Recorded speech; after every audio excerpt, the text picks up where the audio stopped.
Good morning, afternoon, or evening from whenever or wherever you are watching this video from. I am Jack Adamas, back with my Premier League predictions, episode 36, game week 36. Let's get straight into it. Gonna be a good day, a good vibe, ordering a bit of Postmates. We start game week 36 with the big kickoff at 12:30 on Saturday, which sees Liverpool at home to Chelsea. Liverpool's 3-game winning streak was ended at the hands of Manchester United last weekend, where they lost 3-2, which was their 11th defeat of the season, their most in a single campaign since the 2014-15 season. It was also their 18th defeat in all competitions, which is their worst in 16 years. However, with all those defeats this season, they do know that if they get a victory here, it will all but secure Champions League football again next season. Chelsea were in the Champions League race themselves. That was before they lost 6 games in a row, and now they find it mathematically impossible to finish in the top 5 this season. They will be hoping that they don't suffer 7 defeats in a row here, which will be only the second time in their club's history they've done so, the first time doing so in 1952. And with Chelsea beating Liverpool in the last 2 head-to-heads, they can make it their first league double over Liverpool for the first time since 2014. But I don't believe that will be the case here, as I can only see one winner in this game, and I can see it being Liverpool in a 2-0 victory. Next up, we move to the 3 p.m. kickoffs on Saturday, and we start with Brighton at home to Wolves. Brighton's European hopes took a bump last weekend as they lost 3-1 to Newcastle, but they couldn't have asked for an easier game on paper as they host bottom of the league Wolves here to get back to winning ways, as they can get themselves back in the mix of the European spaces, as they only find themselves 1 point off of 7th and 2 points off of 6th. Although Wolves are already relegated, they're battling out with Burnley not to finish bottom of the league table this season, as they find themselves 2 points off 19th place Burnley with only 3 games to go, and they did get a point last time out at home to Sunderland, which ended a run of 3 losses in a row. Brighton are the only team this season that haven't beaten Wolves, as every other team in the league has beat them, but this is obviously their second time of trying, and the fact that they've only lost 1 of the last 10 head-to-heads between the two sides, I can see Brighton getting the victory this weekend in a 2-0 win. Next up, we have Fulham at home to Bournemouth. Fulham know that anything other than a victory here will see their slim chances of playing European football next season unattainable, and they have failed to score in 6 of their last 8 league matches, which included last time out when they lost 3-0 away to Arsenal. One positive for them though, they will be playing at Craven Cottage, where they have won their last 2 home league matches. Bournemouth's dream run continues as they beat Crystal Palace last weekend in a 3-0 victory. They're now on a 15-game unbeaten run, and they're beaming with confidence as they have the longest unbeaten run of any single team in the top 5 European leagues. And on top of that, with Villa winning yesterday, they now know that they have 2 chances of playing Champions League football next season. But with all that being said, Bournemouth have failed to win in their last 4 visits to Craven Cottage, with 3 draws and 1 defeat. And I don't think it will be Sweet 16 come full time, as I can see Fulham getting a big win here in a 2-1 victory. And the last 3 o'clock kickoff sees Sunderland at home to Manchester United.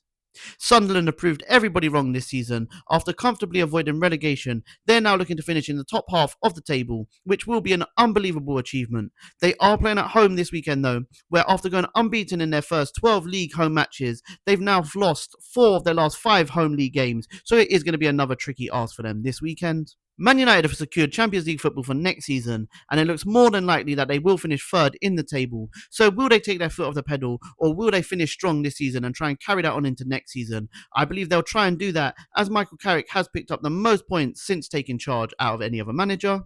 And unfortunately for Sunderland, they've suffered more defeats against Manchester United than any other team, with 24 defeats. I think it'll be 25 come full time, as I can see Man United winning here in a 1-0 victory.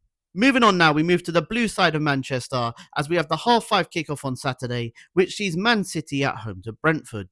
With City drawing 3-3 with Everton on Monday, the title is now out of their hands, and they know anything other than a victory this weekend will pretty much all but seal the title for Arsenal. On the plus side for them though, they are unbeaten in their last 15 Premier League matches against teams in the top 7 at the start of play.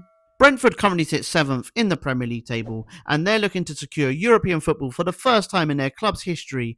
They do have a hard test ahead of them this weekend though, and although they did win their first game in 6 last weekend, they haven't won in their last 4 away matches. And with City being unbeaten in their last 6 head-to-heads against Brentford, I think it'll be lucky number 7 come full time, as I can see Man City winning here in a 3-1 victory, with Semenyo getting on the score sheet.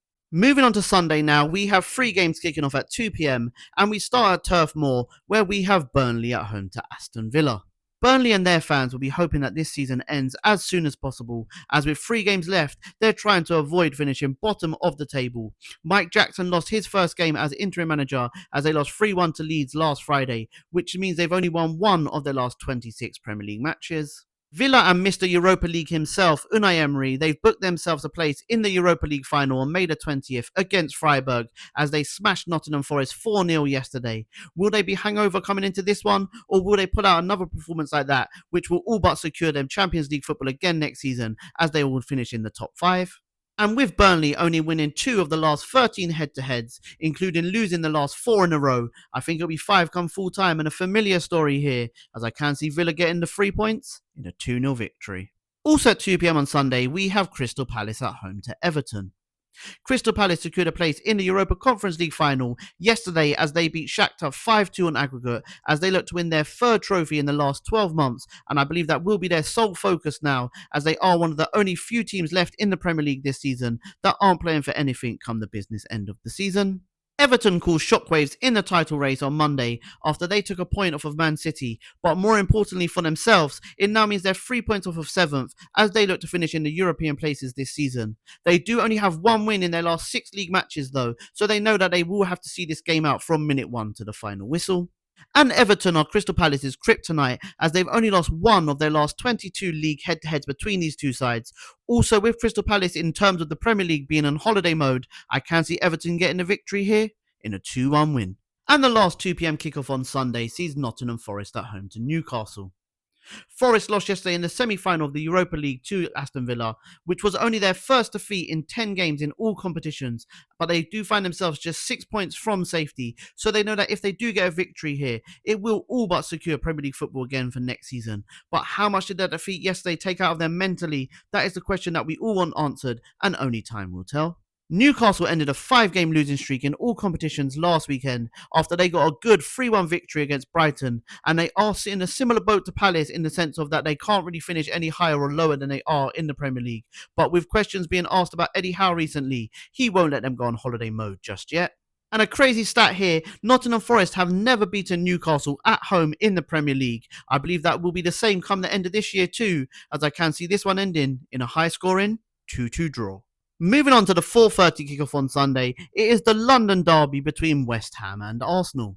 A massive game here at both ends of the table. As West Ham come into this one, they lost their last game, and with Tottenham winning, they now find themselves back in the relegation zone, 1 point from safety, and they have a massive task ahead of them this weekend. However, they have improved recently at home, as they are unbeaten in their last 6 Premier League matches with 3 wins and 3 draws.